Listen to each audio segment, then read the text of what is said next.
property on its own doesn't make you retire. A few days later, their investment plan goes even further astray after a tricky negotiation with the real estate agent. So they've called in Suzanne for a little guidance. He had an offer on paper last night from a particular person that was a long way off the mark of what we wanted. Which was like around the 220 again, 240? 240. So it wasn't too bad, too bad. Colin then proceeded to ask what our bottom dollar was going to be. We were a little bit hesitant to tell him that because we, of course, wanted the house pitched as high as possible come auction day. We filled him in at what we needed minimum, and then 11:30 today I got a phone call saying, Snap, we have that number for you. Okay, do you know what? What? Do you know what I told you to do? Not to do?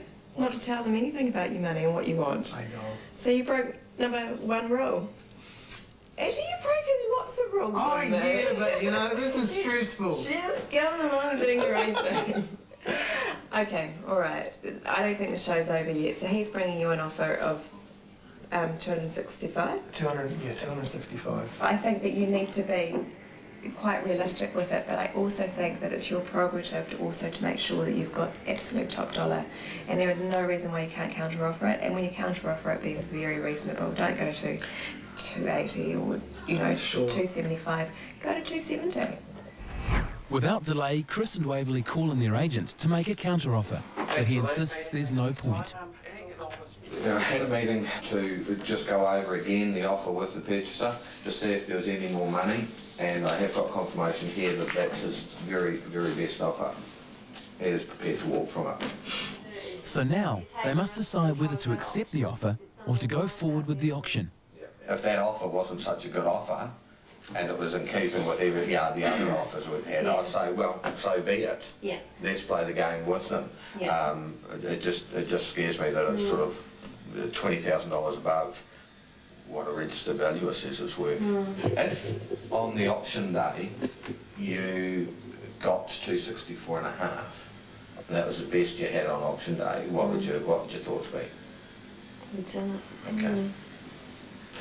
If that's what you're going to do on auction day, we should be looking at doing it now. Yeah, I guess it's just a risk of maybe we get 280 on auction day. Okay. Do you think that's viable, bearing in mind the valuations? I have no idea. As their agent spends the next hour waiting patiently, Chris and Waverley struggle to make a final decision. Should we sell our house?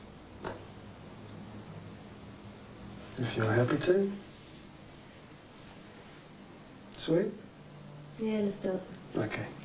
Into it. Done. Awesome. Thanks, Colin. Thanks for that. Though unfortunately, this deal still has one proviso. Chris and Waverley must get the council to sign off on the illegal deck. So we've just got to pop this off, which I'm going to do with this, and then we'll cut the post down a little bit more. It's going to look a little bit skew-whiff, but hey, at the end of the day, the council likes it. Watch the nails, okay? Nothing to it, mate. We got about 5 minutes before the building inspector gets here, and we've almost done the seats and things like that, so just got to nail them down. It looks a mess. Pulling it to pieces. Look it. Wrecking it with a hammer. Hammer. Look it. Yeah. Hammer. With just seconds to spare, they finish the deck and await the council inspection. And bolts on the end, and lower this to a metre. That's the one. Well, this is well under a metre now. Nice. So we can check that and we'll be right everywhere. Sure can. Confident? Very confident. I didn't spend a day working like a dog for nothing. There we go. 970, very good. And with that, this house is officially sold, setting Chris and Waverley back just under $2,000 for labour, materials and council fees.